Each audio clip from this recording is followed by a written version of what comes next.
Antes de comenzar el estudio, voy a hacer una breve pausa en un proverbio, porque se demanda siempre una explicación. Y aún fuera de la iglesia siempre... Yo la quité porque me molesta ese parpadeo. Aún fuera de la iglesia siempre le hacen a uno preguntas o me envían por allí, por el WhatsApp, y creo que es pertinente. Y es la interpretación de Proverbios, capítulo 28, versículo 13. Recordemos que el libro de Proverbios es un libro de sabiduría, es uno de la literatura sapiencial, que no son promesas, sino que si nosotros obedecemos y ponemos por obra lo que el proverbio dice, nos va a dar un buen resultado. Entonces, la pregunta que se me ha hecho, ¿por qué debo confesar mi pecado si todavía no está la palabra en mi boca y ya Dios sabe lo que yo voy a decir? Por supuesto, quien me hace la pregunta tiene conocimiento bíblico. Dice la palabra de Dios en Proverbios capítulo 28, versículo 13, el que encubre su pecado no prosperará, mas el que lo confiesa y se aparta alcanzará misericordia. Hay una manera, hermano, de encubrir el pecado. Muchas veces, y sobre todo si somos cristianos, debemos ser sinceros. Muchas veces yo peco contra otra persona, ¿verdad? Y le digo, perdóname por el mal que te causé, por el sufrimiento. Sé que soy culpable delante de Dios y delante de ti, perdóname. Pero si se quiere, ahí no hay confesión de pecado. Ahí simplemente hay una manera muy generalizada de esconderse detrás del orgullo, de no querer mencionar el pecado. Y por supuesto, la confesión busca el arrepentimiento genuino. Y el arrepentimiento genuino es confesarle a la persona afectada el pecado con nombre y apellido. Específicamente el pecado. Si fue un acto de infidelidad y son unos esposos, entonces incluso los novios comprometidos a matrimonio, se tiene que, a la parte afectada, tiene que confesarle el pecado. Perdóname por mi acto de infidelidad. Pequé contra Dios y pequé contra ti. ¿Por qué? Porque si usted no lo confiesa específicamente, se hace esclavo. Dice la palabra de Dios que el que es derrotado por un enemigo, se hace esclavo de ese enemigo. Las cadenas y los yugos de opresión vienen sobre su alma y esa condena la lleva donde quiera que usted va. Por supuesto, al llevar esa cadena, usted no supera la situación que lo llevó a ser pecaminoso. Pero la palabra dice que si confesamos nuestros pecados, Él es poderoso para limpiarnos, para perdonarnos y limpiarnos de toda maldad cuando hay un arrepentimiento genuino. Me acordé mucho del pastor porque en una oportunidad yo leí aquí el versículo ese que dice: a quien les perdonara sus pecados, les serán perdonados. Y él me dijo, sí, el perdón de pecados pasa porque si a usted pecaron contra usted y vienen y le confiesan el pecado, usted le perdona ese pecado y queda perdonado. Es decir, hay una parte personal, no solamente la parte general. No, yo se lo confesé a Dios y hasta allí. Porque el hijo pródigo se lo confesó a Dios, pero buscó a su padre para específicamente pedirle perdón por su pecado. Quería decir eso porque se me hizo esa pregunta y yo dije, esto lo voy a llevar yo a la iglesia porque creo que es de edificación. Ok, ahora sí vamos a comenzar con la parte que nos corresponde hoy en Apocalipsis capítulo 8. Gloria a Dios.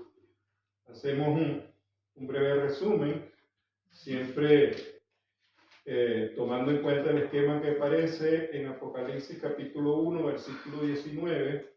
Escribe las cosas que has visto y las que son y las que han de ser después de esto. las cosas que has visto son todas las visiones que Juan tiene, el Señor le muestra a través de la llenura del Espíritu Santo. Sabemos que la llenura del Espíritu Santo es cuando un cristiano es controlado por el Espíritu Santo de Dios y entonces se muestra el poder del Espíritu Santo en esa persona. En este caso, en Juan, el discípulo amado. Las cosas que has visto son todas esas visiones. Luego dice, y las que son corresponde al tiempo de la iglesia, que va del capítulo 2 al capítulo 3, concluyendo con la iglesia de la Odisea. Nos describe a la iglesia en los diferentes tiempos hasta nuestra actualidad. Y por supuesto nos describe a nosotros como iglesia individualmente.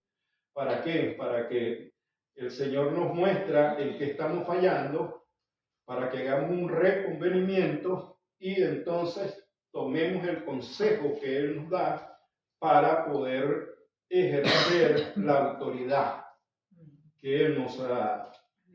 Allí vimos que existen dos iglesias, que realmente son iglesias, que es la iglesia de Esmirna y la iglesia de Filadelfia, las cuales no tienen ningún reconvenimiento. Las otras 5 sí, pero esas dos son modelos de santidad.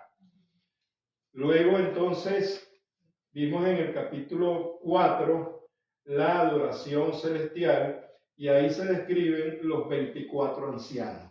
Los 24 ancianos en el capítulo 4 representan a la iglesia. Es la iglesia que ya está delante del trono de la gracia. Es decir, el rapto se ha efectuado. En el capítulo 5 vimos que está el rollo, que es el libro de propiedad de toda la creación, donde Juan llora porque no conseguía nadie con la autoridad de que pudiera abrir esos sellos, porque en esos sellos se revela el futuro de esta tierra. Pero, por supuesto, el Cordero, nuestro Señor Jesucristo, es el único digno y comienza allí para abrir los sellos que nos muestran los acontecimientos que han de suceder pronto. En el capítulo 6 vemos la gran tribulación. Es menester tener claro que quien ejecuta la gran tribulación no es Dios. Es el enemigo, el anticristo. Comienza con un caballo blanco para una falsa paz que durará 3 años y medio, hará un pacto de no agresión entre Israel y las naciones, pero posteriormente será violada. Una vez que viola, cuando se cree que la tierra está con paz y seguridad, se viola ese pacto de no agresión y comienza la guerra, que es el caballo rojo. Una vez que comienza la guerra, vienen todas las consecuencias, que es la muerte, la escasez, pero en medio de eso, que no falle el vino, dice la palabra de Dios, y que no falle el vino, que no falle el gozo del creyente que tiene que pasar por esa gran tribulación que sabemos que el pueblo de Israel pasará por allí. Sin embargo, el poder del Espíritu Santo en medio de esa situación le dará gozo, porque el gozo es un fruto del Espíritu Santo, es algo sobrenatural que va más allá de una alegría circunstancial. Luego vimos en el capítulo 7 los 144,000 sellados de las 12 tribus de Israel. Es la restauración de las 12 tribus de Israel en su descendencia. En su descendencia. Se hizo una calma, se le dice a los ángeles que paren el juicio, tomando como referencia los 4 puntos cardinales de la tierra, norte, sur, este y oeste, y detengan el viento. Ese viento representa los juicios que deben venir sobre esa tierra. De manera que ahí se hace una calma, y la calma se hace para que se le coloque el sello a los 144,000, de manera que pasen por la gran tribulación, pero sean protegidos por Dios. Es un sello de protección, es un sello de propiedad. Y por supuesto se habla de 144,000. Puede ser que usted no quiera tomar el número literalmente, pero eso nos indica que es un remanente. Porque si usted ve el pueblo de Israel de todos los tiempos, 144,000 es una pequeña parte, es una pequeña muestra. Por eso se habla del remanente fiel. Aunque Israel fuese como la arena del mar, como las estrellas de los cielos, dice la carta de los Romanos, solamente un pequeño remanente será salvo. Luego, en ese capítulo 7, vemos entonces que hay una multitud de todo pueblo, de toda nación, que no debe confundirse con la iglesia, porque ya la iglesia se fue en el capítulo 4. Son gentiles que al pasar por la gran tribulación aceptan a Jesucristo como su único y suficiente Salvador personal, y entonces el Señor los integra a la familia de Dios. Gloria al Señor. Amén. Ahora,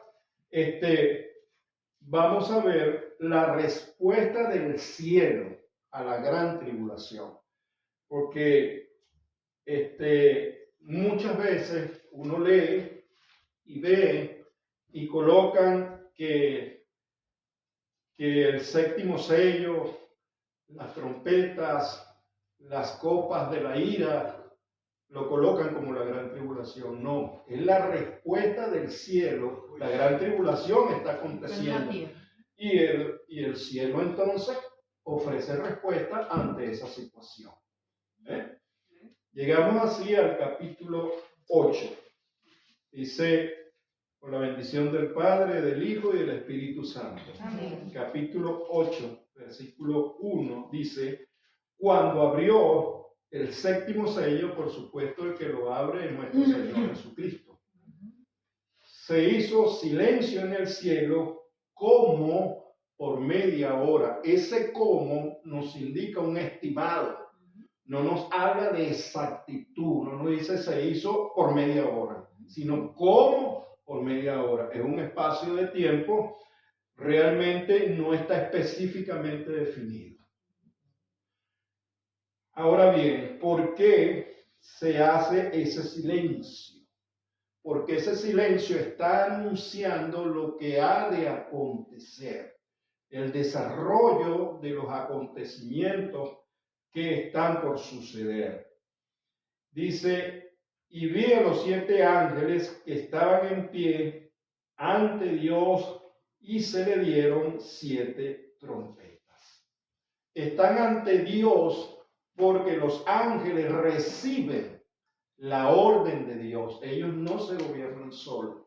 Ellos están sujetos a la obediencia a Dios. Y entonces están esperando las órdenes de Dios para ejecutar el juicio en respuesta al imperio del anticristo, en respuesta a la oración que están haciendo los santos en ese tiempo histórico que aún no ha llegado. Y dice que Dios le da a esos 7 ángeles 7 trompetas. Debemos entender que las trompetas en el Antiguo Testamento existían 2 clases de trompetas. Existía el shofar, que es el cuerno típico de Israel, pero a Moisés se le dice que se hagan unas trompetas de plata en el Antiguo Testamento. Y esas trompetas de plata tienen una función. Esa función es para convocar al pueblo de Israel. El pueblo de Israel, las 12 tribus de Israel en el Antiguo Testamento, se colocaban alrededor del tabernáculo, en grupos de 3 y formaban 4, para que fueran 12 tribus. Y cuando uno los ve en los gráficos es una cruz. Aquí hay un grupo de 3, aquí hay otro grupo de 3, aquí hay un grupo de 3 y un grupo de 3. Y coincidencialmente forman una cruz. Y en el medio, el tabernáculo, ese espacio solamente lo podían pisar los levitas, porque era un espacio sagrado. Si uno de las tribus pasaba por ese espacio, moría por desobediencia. Eso es interesante saberlo. Esas trompetas de plata, entonces, un toque de trompeta los llamaba a reunión. Se reunía el campamento, un toque. 2 toques, avanzar. Recuérdese que a su paso por el desierto, cuando había aquella columna de nube por el día y en la noche la columna de fuego, cuando se tocaba una vez, todo el pueblo se reunía, se tocaba 2 veces la trompeta de plata y el pueblo avanzaba. ¿Y por qué Dios les puso esa obediencia a esos toques? Porque mientras ellos obedecieran al toque, a la señal, Dios se comprometía a defenderlos y a salvarlos de sus enemigos. Aquí tenemos esos 144, el pueblo de Israel, ese remanente fiel sellado con la protección de Dios. Y las trompetas representan la obediencia a las señales que Dios les va a dar para que puedan pasar siendo protegidos por Dios por la gran tribulación. Entonces dice, y les dieron 7 trompetas. Otro ángel vino entonces y se paró ante el altar con un incensario de oro, y se le dio mucho incienso para añadirlo a las oraciones de los santos sobre el altar de oro que estaba delante del trono. Ese es un evento, un escenario allá en el cielo. Les recuerdo que el incienso era obtenido de un árbol que estaba en Egipto, y eso tenía un valor en oro sumamente costoso. De manera que el paralelismo es que si el incienso es costoso, es valioso, y eso representa las oraciones de los santos, esas oraciones que nosotros acabamos de hacer en este martes de oración, tienen un valor precioso delante del trono de la gracia. Ese es el paralelismo que hay allí, la imagen que hay entre el incienso y el valor de las oraciones de los santos. Vamos a leer el Salmo 141, versículo 2. Suba mi oración delante de ti como el incienso, el don de mis manos como la ofrenda de la carne. Ahí está, suba mi oración delante de ti como el incienso. Así como el incienso es valor, tiene un gran valor, así estas oraciones suban delante de ti. En el altar de oro se ofrecía ese incienso, que son las oraciones de los santos. Y de la mano del ángel subió a la presencia de Dios el humo del incienso con las oraciones de los santos. Apocalipsis capítulo 6, versículo 10. Clama a gran voz diciendo, ¿hasta cuándo, Señor, santo y verdadero, nos juzgas y venga nuestra sangre en los que moran en la tierra? Entonces vemos allí que esa es la oración de los santos. Y vemos en el capítulo 8 que esas oraciones han subido, están delante del trono en el altar de oro, y hay respuesta de parte de Dios. Y la respuesta a esas oraciones de los santos son los juicios que el cielo va a ejecutar en contra del imperio del mal, de las tinieblas, que tiene posesión sobre toda la tierra. Por eso es que Dios en Apocalipsis nos muestra la diferencia entre los moradores de la tierra y los hijos de Dios. No depende de un lugar geográfico. Los hijos de Dios no somos ciudadanos de la tierra. Según Juan capítulo 17, dijo el Señor, que no somos del mundo, que estamos guardados del mundo, porque la palabra dice que nuestra ciudadanía está en el cielo. Podemos estar aquí en esta tierra como aquí estamos, pero somos ciudadanos del reino de los cielos.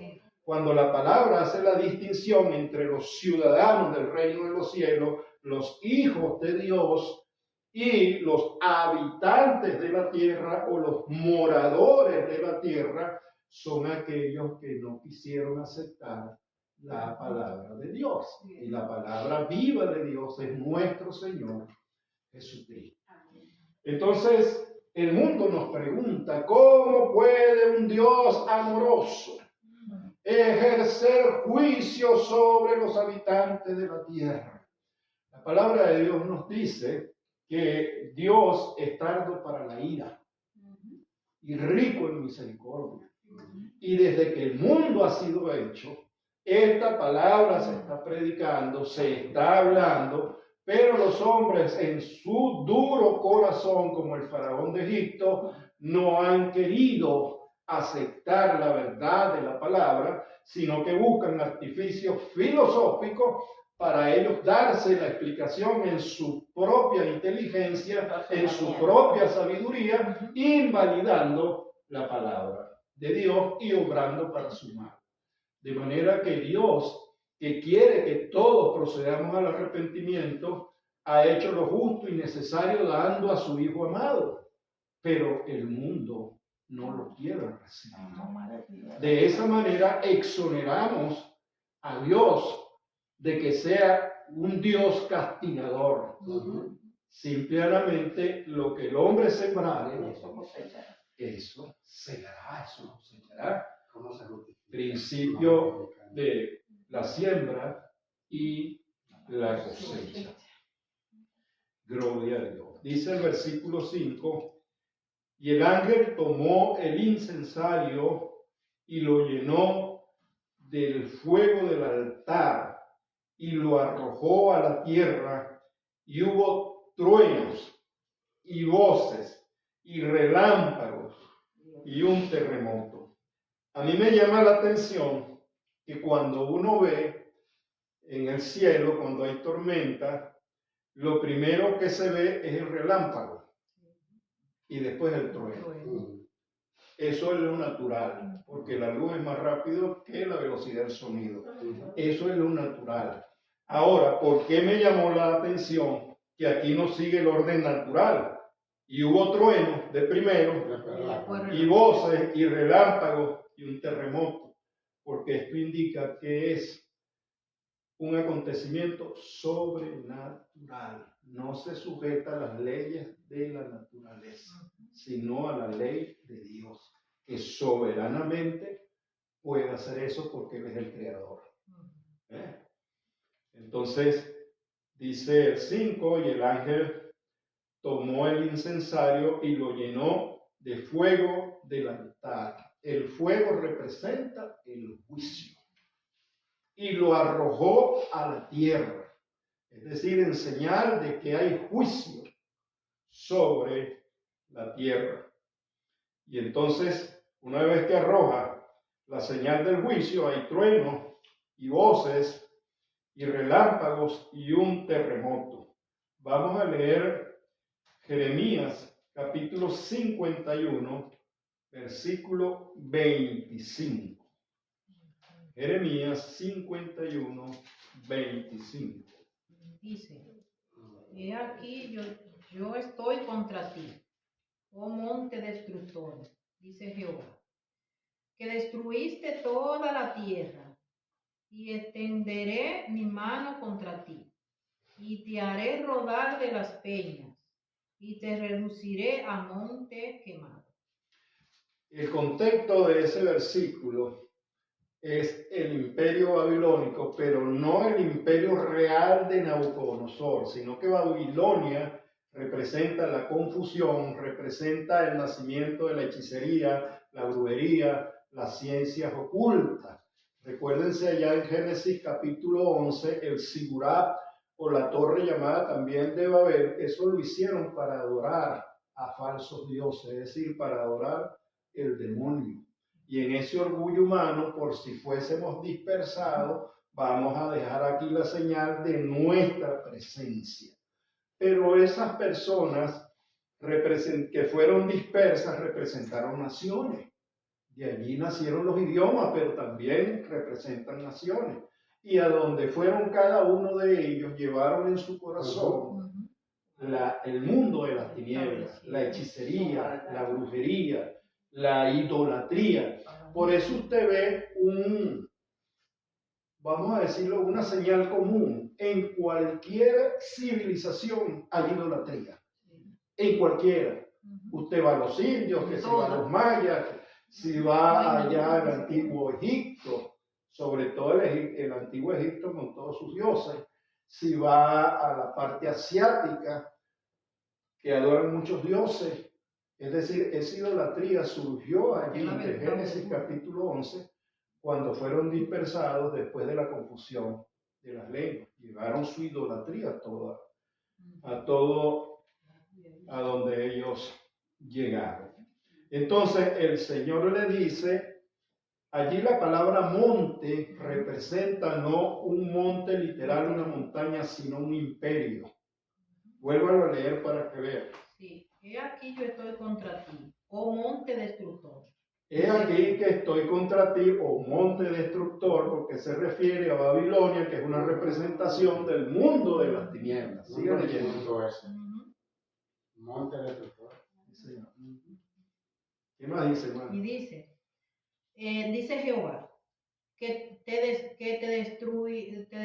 destruiste toda la tierra. Ajá. Y Este imperio del anticristo, este imperio del mal, por supuesto destruirá toda la tierra, porque los juicios de Dios vienen como respuesta a lo que él, sus seguidores, porque un imperio no lo forma una sola persona. Él y sus seguidores simplemente están ejerciendo el mal. Se dice, ¿verdad?, que a pesar de que nosotros hemos visto el pecado y la maldad, en ese tiempo histórico será la plenitud de la maldad. Será la plenitud de la maldad. Sigue leyendo. Y extenderé mi mano contra ti, y te haré rodar de las peñas, y te reduciré a monte quemado. O sea, sí, Señor. El exterminio, eso lo dice el Señor. Por eso, el juicio que nosotros estamos viendo. Desde el Antiguo Testamento ya el Señor nos ha hablado sobre esta situación. Dice el versículo 6, y los 7 ángeles que tenían las 7 trompetas se dispusieron a tocarla. Vamos a ver Éxodo capítulo 9, versículo 18. He aquí que mañana a esta hora yo haré llover granizo muy pesado, cual nunca hubo en Egipto desde el día que se fundó hasta ahora. Fíjese, ese juicio que ya lo vamos a ver aquí también, se sucede allá en el Antiguo Testamento cuando el pueblo de Israel está cautivo por el faraón. En eso hay también que tener presente que quien quiso endurecer su corazón, y aparece, fue el propio faraón. El Señor se muestra con maravillas y milagros de una manera sobrenatural, como dice Dios, y me mostraré a ti para que mi gloria sea conocida por toda la tierra. ¿Qué le tocaba a Faraón, que creía que sus dioses eran los dioses verdaderos? Y que creían que cuando ellos tenían una victoria sobre el pueblo de Israel era porque sus dioses eran más fuertes que el Dios de Israel. En ese contexto, ¿qué le tocaba a Faraón? Viendo todas esas maravillas, esas 10 plagas, simplemente arrepentirse y aceptar que el Dios de Israel era el Dios de toda la creación. Cuando dice el versículo que Dios endureció el corazón de Faraón, cuando nosotros en nuestra naturaleza caída cauterizamos nuestra conciencia y no somos capaces de aceptar la palabra de Dios, llega un momento que Dios nos abandona a nuestro libre albedrío, es decir, a la capacidad moral de escoger entre lo bueno y lo malo, pero la naturaleza caída siempre escogerá lo malo. Eso fue lo que pasó con Faraón. ¿Por qué? Porque una falsa interpretación quiere hacer responsable a Dios de lo que Faraón La dureza del corazón. Y no fue No, así. Señor, el alma que pecare, esa morirá. ¿Por qué? Porque Dios nos dio una conciencia y nos dio una voluntad. La conciencia nos dice lo que es bueno y lo que es malo, aunque no seamos cristianos. Ojo con eso. Usted puede ser ateo, pero usted tiene una conciencia, un juez que Dios puso en todos los seres humanos para conocer lo que es bueno y lo que es malo. Y le dio una voluntad. El pecado es voluntario. Cuando la mujer infiel quiere ser infiel, eso no pasa de un día a otro. O cuando el hombre infiel quiere ser infiel, no pasa de un día a otro, sino que lo determina una decisión. Oh, almas adúlteras, dice el Señor. ¿Por qué? Porque son decisiones que se toman. Y por eso, si usted quiere librarse de esas malas decisiones, tiene que confesarlo. Porque al confesarlo se muestra el arrepentimiento, que es la medicina para obtener salvación. Pero si usted no lo confiesa, por eso es que cuando hacemos el llamado, le decimos, si confesaras con tu boca, ¿qué voy a confesar? Que vivo de espaldas a Dios. ¿Qué voy a confesar? Que no creo en la palabra de Dios. ¿Qué voy a confesar? Que no he querido tener un Salvador. Específicamente ese es el pecado de rebeldía. Si confesaras con tu boca y creyeras en tu corazón, porque no es el corazón físico. El corazón en el pueblo judío representa la mente. Y creyeres en tu mente que el Señor levantó a Jesucristo de entre los muertos, que tiene el poder de la vida y de la muerte, eres salvo. Eres salvo. Por eso es que uno muchas veces confesaba Elvis Carballosa, ese es un hermano español, un sabio un erudito en cuanto a la palabra de Dios. Él es de Galicia. Y él dice que aquí en España, y es un español, no lo estoy diciendo yo que soy un extranjero, él dice que en España la gente no quiere que se le hable de Dios. Lo dice alguien que es original de aquí. Y lo dice así mismo, y yo soy el no. Entonces, cuando estas cosas sucedan, por eso es que dice que le dicen a las peñas, a las piedras, caed sobre nosotros y escondernos de la ira del Cordero, porque prefieren ser muertos y no arrepentirse. Un corazón cauterizado por el pecado. Y los 7 ángeles que tenían las 7 trompetas se dispusieron a tocarla. El primer ángel tocó la trompeta y hubo granizo, que fue el versículo que leímos en Éxodo 9:18. Así como pasó en el Antiguo Testamento, va a pasar en este tiempo futuro, porque Dios es el mismo ayer, hoy y por los siglos. Él no cambia, ni hay sombra de variación en él. Y el primer ángel tocó la trompeta y hubo granizo y fuego mezclado con sangre, que fueron lanzados sobre la tierra, y la tercera parte de los árboles se quemó y quemó toda la hierba verde. Después dijo Dios, Ajá. produzca la hierba, produzca la tierra hierba verde, hierba que dé semilla, que dé fruto según su género, que su semilla esté en él, sobre la tierra, y fue así. Vemos que al principio Dios, en ese orden de creación, establece la creación de la parte vegetal, que es en Génesis 1, capítulo 1, versículos 11 y 12. Ahora establece en estos juicios la destrucción parcial de justamente lo que él creó, la parte vegetal. Es interesante que cuando dice el primer ángel tocó la trompeta y hubo granizo y fuego mezclado con sangre que fueron lanzados sobre la tierra, y la tercera parte de los árboles se quemó, y se quemó toda hierba verde. La tercera parte. A eso yo quiero preguntar. ¿Por qué de ahí en adelante va de tercera en tercera? Sí. Es mi pregunta. Sí. Tenemos que entender primero el principio del juicio. El principio de los juicios, cuando Dios me somete a mí individualmente a un juicio, como consecuencia de mi pecado, lleva como objeto que yo me acerque a Él. Porque está demostrado que el hombre bajo juicio, por lo general, busca a Dios. Entonces el juicio tiene como principio restaurar la comunión entre el hombre y Dios.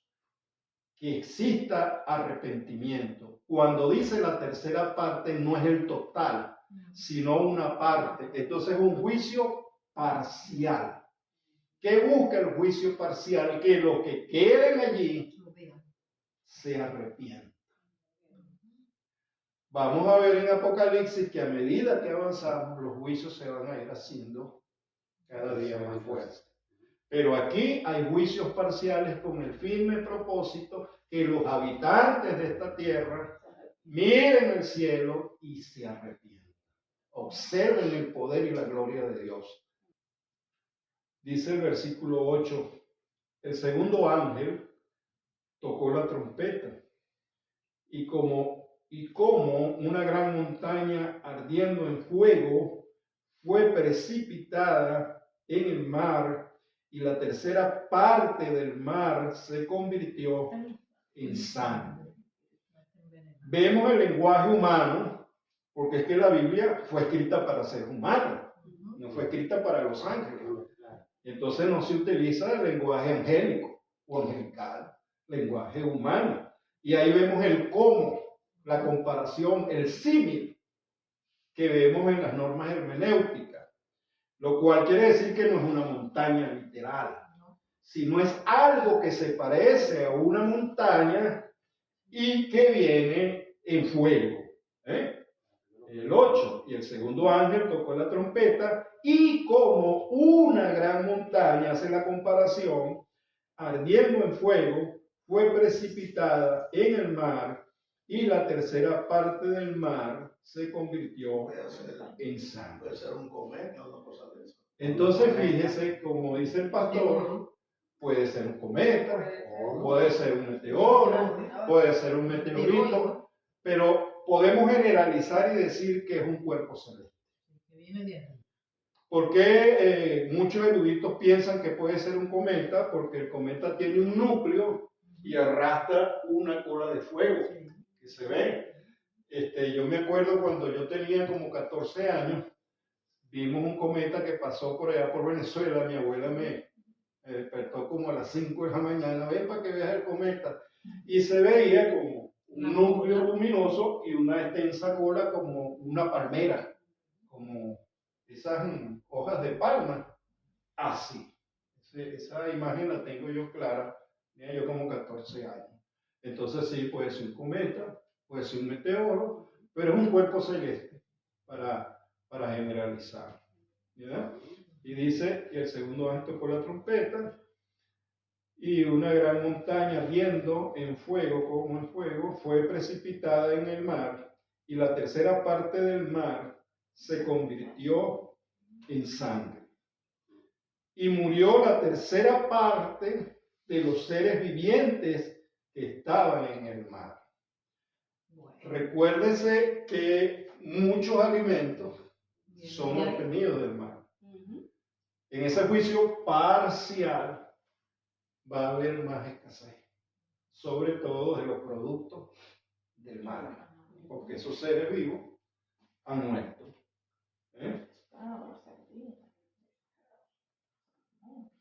Dice el versículo 9, y murió la tercera parte de los seres vivientes que estaban en el mar, y la tercera parte de las naves fue destruida. Entonces, uno de los comercios entre naciones es justamente el comercio a través de la marítimo. tanto que uno manda a sus países pertenencias de aquí y salen más económicas que enviarlas por avión, por transporte aéreo. Existen islas, existen naciones que se sostienen justamente a través de sus puertos. Imagínense si un tercio de esas flotas marítimas del mundo, porque estos son eventos mundiales, son destruidas.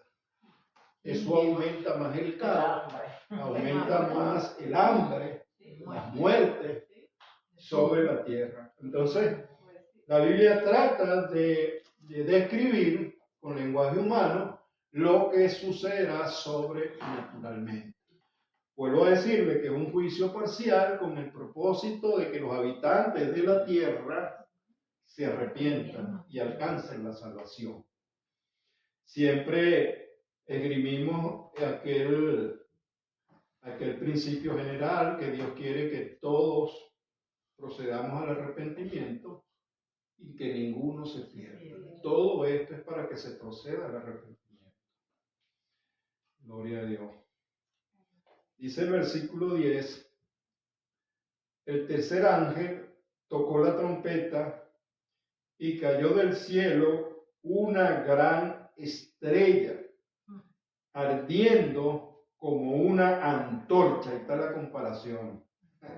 Viene encendida. Estoy en el versículo 10. Y cayó sobre la tercera parte de los ríos y sobre las fuentes de las aguas. Y versículo 11 para completar la idea. Y el nombre de la estrella es Ajenjo. Y la tercera parte de las aguas se convirtió en ajenjo. Y muchos hombres murieron a causa de esas aguas porque se hicieron amargas. Vamos a ver qué dice Proverbios capítulo 5, versículo 4. Mas su fin es amargo como el ajenjo, agudo como la espada de los filos. Entonces, fíjese, la Biblia retrata lo amargo en relación a la paga del pecado sobre los seres humanos. Sobre los seres humanos. Vamos a ver qué dice Jeremías, capítulo 9, versículo 15. Por tanto, así ha dicho Jehová de los ejércitos, Dios de Israel: he aquí que a este pueblo yo les daré a comer ajenjo, y les daré a beber agua de hiel. ¿Por qué? Porque ahí está significando el contexto de ese versículo allí, es hablándole al pueblo de Israel por su idolatría. Entonces el ajenjo representa la amargura que debe pasar un idólatra, sea individualmente como persona o sea como pueblo. Vamos a ver qué dice Lamentaciones, capítulo 3, versículo 14 al 15. Por cierto que ese libro de Lamentaciones se cita poco, ¿verdad? Y fue escarnio a todo mi pueblo, burla de ellos todos los días. Mas me llenó de amargura, me embriagó de ajenjos. Esta Jeremías, el contexto es cuando Jeremías le toca profetizar al pueblo de Israel que va a ser destruido por Nabucodonosor, que viene del norte, y simplemente se burlaron de él, lo afligieron, y él muestra ese sentimiento, la amargura, como si hubiese comido ajenjo. Versículo 10. El tercer ángel tocó la trompeta y cayó del cielo una gran estrella, ardiendo como una antorcha, y cayó sobre la tercera parte de los ríos y sobre las fuentes de las aguas. Esa estrella es literal.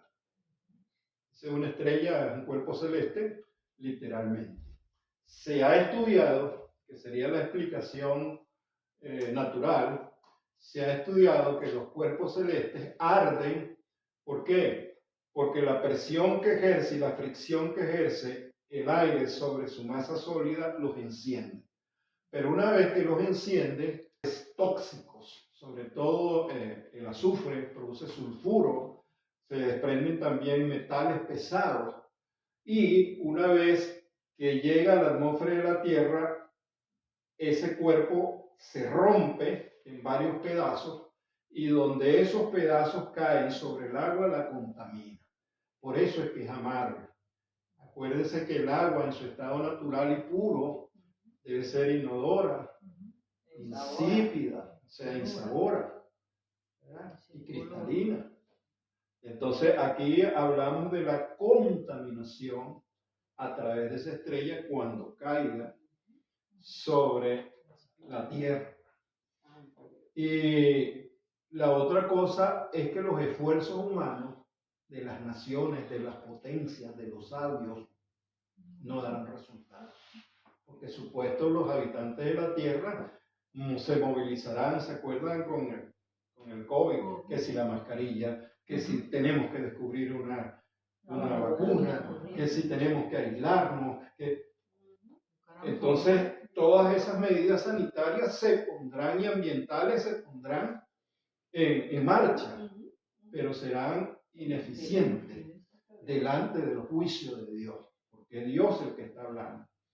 Y en todo juicio de Dios hay misericordia, y la misericordia está en que no es un juicio total, sino que es la tercera parte, es solamente una fracción de todo, de toda la creación. Ahí está la misericordia del Señor.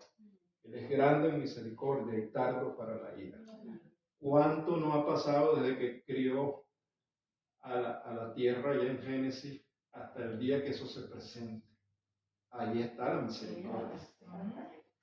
Dice el versículo 12, el cuarto ángel tocó la trompeta y fue herida la tercera parte del sol y la tercera parte de la luna y la tercera parte de las estrellas, para que se oscureciese la tercera parte de ellos y no hubiese luz en la tercera parte del día y asimismo en la noche. Éxodo capítulo 10, versículo 21 y 23. ¿Sí? Jehová dijo a Moisés, extiende tu mano hacia el cielo para que haya tinieblas sobre la tierra. Y 23. Salto al 23. Ninguno vio a su prójimo, ni nadie se levantó de su lugar en 3 días, mas todos los hijos de Israel tenían luz en su habitación. Ahí vemos la protección de Dios, ahí vemos por qué se sella los 144,000, porque se dará el toque de trompeta en obediencia para que el Señor los guíe. También el toque de trompeta reunirá a todos los israelitas dispersos en el mundo y los dirigirá hacia Israel, como fue en la antigüedad. Voy a leer Mateo capítulo 24, versículo 29. Dice así: e inmediatamente después de la tribulación de aquellos días, el sol se oscurecerá y la luna no dará su resplandor. Y eso es muy claro, porque la luna lo que hace es reflejar como un espejo la luz del sol. Si usted oscurece una parte del sol, pues tiene que oscurecerse una parte de la luna. Inmediatamente después de la tribulación en aquellos días, el sol se oscurecerá y la luna no dará su resplandor y las estrellas caerán del cielo. Ya hemos visto la estrella Genjo, ya hemos visto una estrella o un cuerpo celeste que cae incandescentemente como si fuese una montaña, y las estrellas caerán del cielo y las potencias de los cielos serán conmovidas. Es decir, existirán grandes señales cósmicas que acontecerán aquí en la tierra. Y miré y oí, en el versículo 13, miré y oí a un ángel volar por en medio del cielo diciendo a gran voz: ¡ay, ay, ay! de los que moran en la tierra a causa de los otros toques de trompeta que están para sonar los 3 ángeles. Entonces, ese ay pudiésemos traducirlo en nuestro lenguaje, lo que ha acontecido todavía no ha pasado mayor cosa. Lo que toca por venir es peor a lo que ha pasado. Entonces, esta es la respuesta del cielo. ¿Qué pasa con los habitantes de la tierra? Que se plegaron al reino del anticristo, se dejaron sellar por conveniencia y por incredulidad, y ahora están cosechando los juicios de Dios. Sufriendo las consecuencias. Es triste que vamos a meternos todos, que nosotros los creyentes no querramos aprender estas cosas y reflexionar sobre lo que está por acontecer. Porque hay un razonamiento muy sencillo, pero que no ni es exacto ni es justo. Bueno, como yo no voy a pasar por ahí, realmente yo no le doy la mayor importancia. Pero recuérdese que un corazón indolente no agrada a Dios. Mucho cuidado entonces. Y no es para asustar, sino que Dios no puede ser burlado. Pero nosotros podemos engañarnos a nosotros mismos. Y nos quedamos y tenemos que cosechar esos eventos. Ese es el problema. Mi pueblo perece por falta de sabiduría, por falta de conocimiento. Y siempre cito a Job 28:28, que dice que la sabiduría es el temor a Dios y la inteligencia el apartarse del mal. Y si para apartarnos del mal el Señor tiene que ejercer juicio sobre nosotros, Dios lo va a utilizar ese juicio como instrumento de salvación. Bueno, hasta aquí lo que Dios me permitió traer. Que quede claro que la gran tribulación comienza, capítulo 6, con los sellos, que comienza el primer caballo, el anticristo, que posteriormente en este juicio de las trompetas es un juicio parcial, pero es la respuesta del cielo contra el imperio del mal que hay sobre la tierra. Ya en el capítulo 9 veremos las trompetas que faltan.